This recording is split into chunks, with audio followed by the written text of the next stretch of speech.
சாப்பிட்டு வந்துட்டோம். இப்போ நம்ம அங்கே குறி ஓட்ட போகலாம். இப்போ தம்பி அங்கே விட்டு வந்துக்கிறோம். அந்த தம்பியை சாப்பிட அனுப்பிட்டு நம்ம குறி ஓட்ட போகலாம் வாங்க.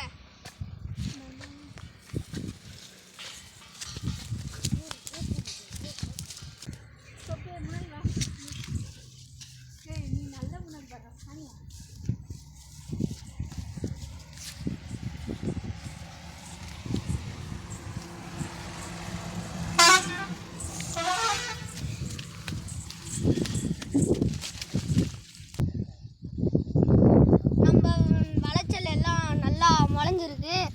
இப்போ இன்னும் கொஞ்ச நாள் போனால் அறுவடை பண்ணிடலாம்.